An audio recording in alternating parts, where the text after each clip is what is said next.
Again, good evening, everyone. um, I'd like to spend another 15-20 minutes sharing with you something that maybe benefit you, and hope you go to bed, with, with happiness. Okay. As a monk, we every day we learn the teaching of the Buddha. Okay, not only from the text, but from our daily activity. Okay? Every day we wake up early, we do the morning chanting, we meditate, and we do the Rabbun, take care of the temple facility, and we help each other for all the brother monks and making sure that everyone is doing okay in their spiritual journey, especially foreigner. Okay, many of us come from non-Buddhist background, but decided to be a monk, to learn the teaching of the Buddha, and to practice, themselves, to be a happier person, to be a better person, by going through this, spiritual development. So tonight I'll bring something from the text, which is, I don't think, you know, no one would be surprised what Lumpy is about to share. This is something you know already, but you may not realize that how important it is. Okay, it's from Anguttara Nikaya. Okay, this particular sutra, the Buddha talked about the 5 daily reflection. Okay, 5 things that we should reflect on a daily basis. A woman, a man, a monk, nun, doesn't matter who you are. You should reflect on this true nature of life, 5 things every day. Okay, so what are those 5 things? The first one is, guess what? This is something that we encounter every day. Okay, um, the Buddha discovered the true nature of life. He did not create or invent anything new. He was a great observer. He observed the nature of things, his own life of people around him, and everything that related to the nature. And that's how he discovered the true nature of things. Okay, but what he discovered, we call is the noble discovery. Okay, the noble truth. Noble truth means the truth that no one can deny. Is unchangeable truth. Whether you talk about this today or you talk about this 100 years later, next lifetime, it's gonna be true. That's what it means by noble truth.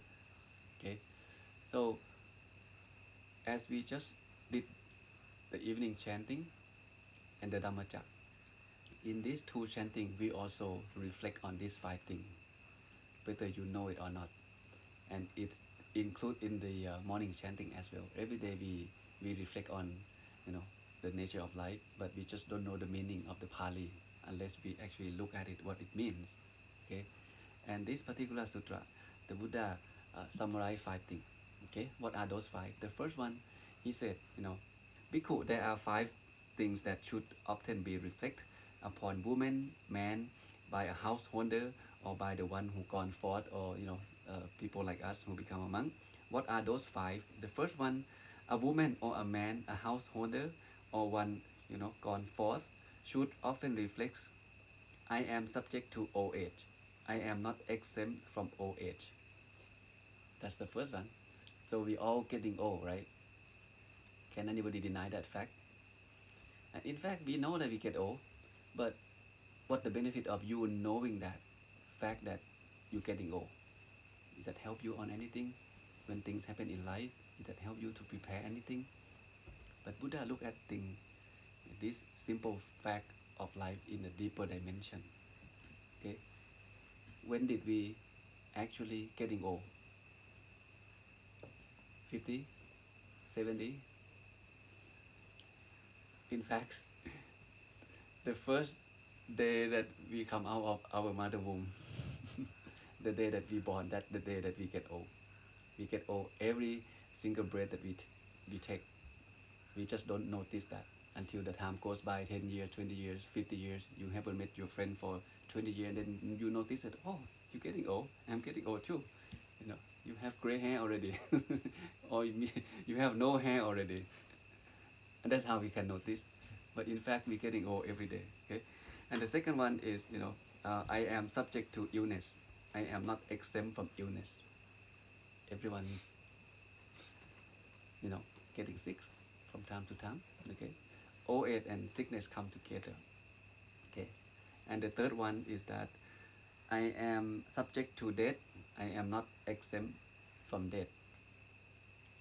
Getting old, getting ill, and we die eventually. No surprise, you know.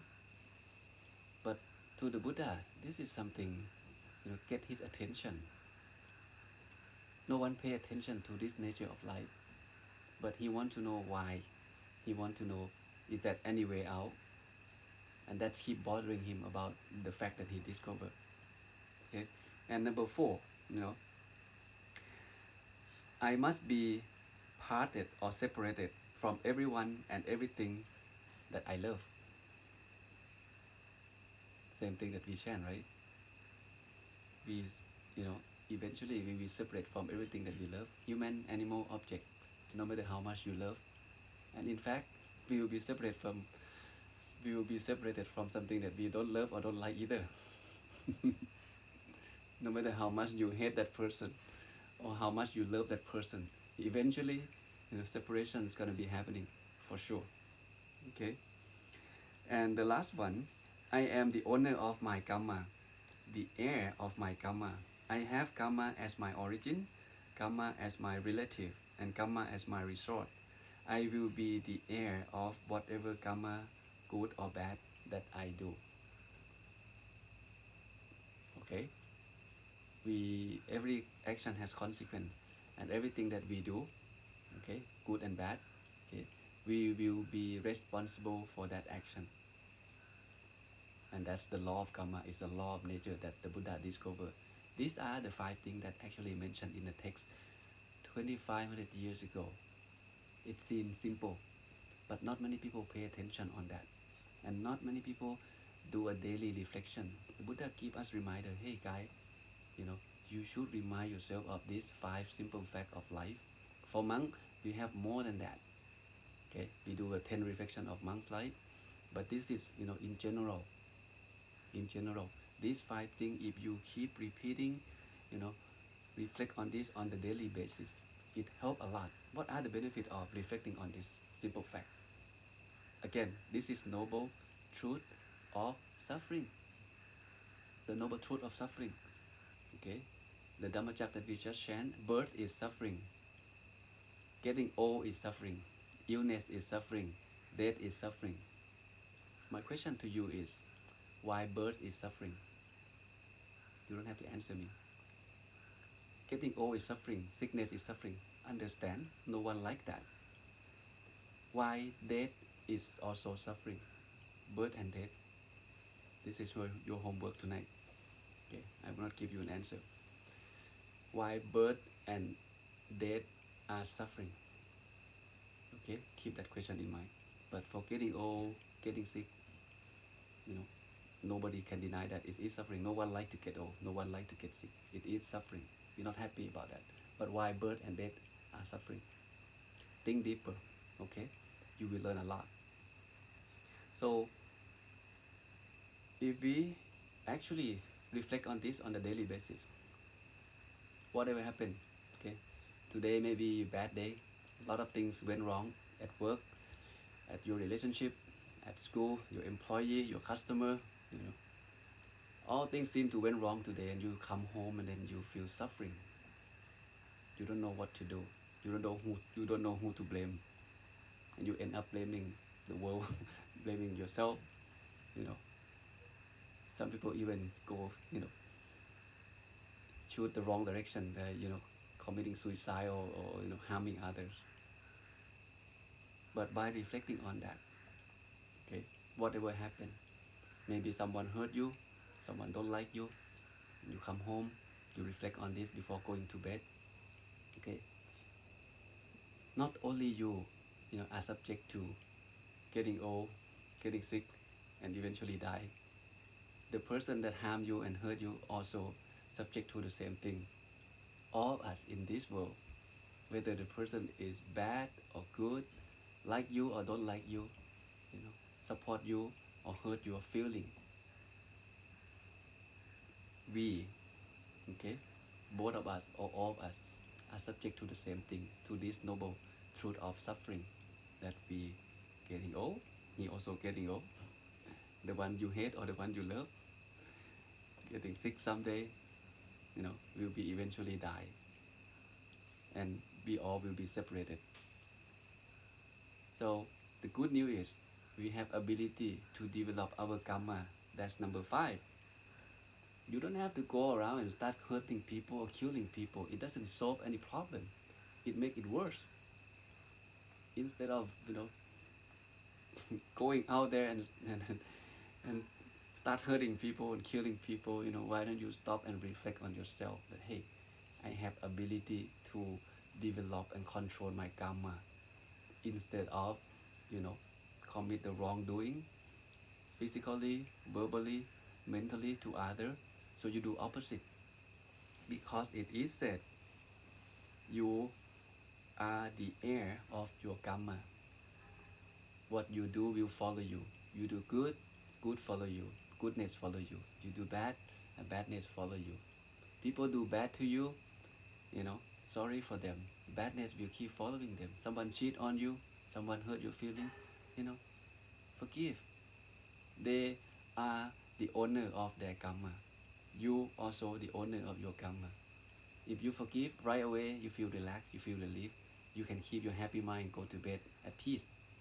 But if you sleep with anger, you sleep with hatred, in fact, your subconscious wouldn't allow you to go to sleep, happily.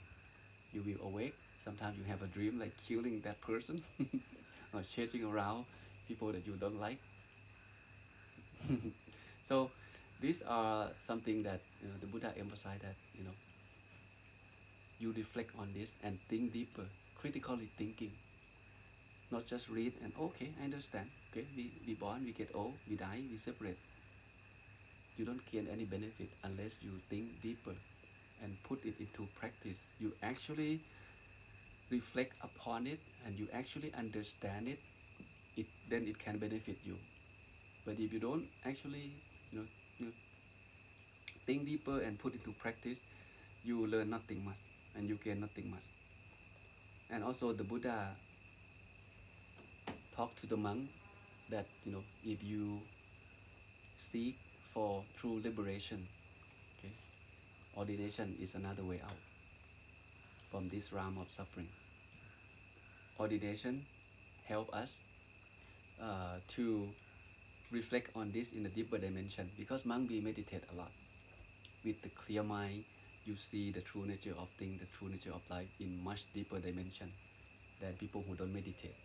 A few days ago, we talked about the 3 principles that the Buddha gave the monks to practice. In fact, the lay people can also practice as well, which is the precept, the meditation, and wisdom, because precept or morality lead to concentration, which is meditation. And that concentration will lead us to wisdom. And that wisdom, which is what we want, that wisdom will lead us to liberation or enlightenment. By following these 3 principles, okay, we can live life happily. Again, reflect on this, okay, on the daily basis, especially the last one about the kamma and the action. Okay, you do good, you receive good. You do bad, you receive bad. People who do good receive good. People who do bad to you, they also receive bad. No need to, to harm, to hurt others. Okay? The Buddha teach us to learn how to forgive, to forget and let go, and then you can sleep in peace. Anger cannot heal anger. It doesn't fix anything. In order to fix, anger or hatred, the truth that the Buddha teach us is, to apply loving kindness and forgiveness. Like the fire, okay, you cannot stop the fire by using the fire. You need water or something else opposite. Then the fire can be eradicated. Same thing. So it seems simple, but again, it's not that easy, right? How can you, not angry back with someone doing something bad to you? That's the matter of practice. It can be, practice. Mindfulness also help, meditation also help. Okay? Not just understand what is said in the text, but when it's happening, don't know what to do. Getting mad, cannot control yourself, and then you bring more problem into your own life. By continuously reflecting on this more often, it's only benefit you. Okay, you will go to bed, a lot faster, happier. Okay, because there's nothing in your mind. Especially as a monk, we ordained for this, right? We ordained to purify our mind, not to keep any anger in the mind, not to keep hatred in the mind. The longer you become a monk, the calmer you should become. You should cultivate that kind of characteristic, to be calm, to be mindful. You think of the water that stays still. Okay, not like a boiling water and then very hot, ready to burn others, burn yourself. It's like the stay still water. Not only stay still, clear, be a peaceful environment wherever you calm. Okay, make people around you, make environment around you. Simple teaching of the Buddha from this particular small sutra will benefit you tonight. Okay, so put it into practice. Okay, so rejoice in everyone.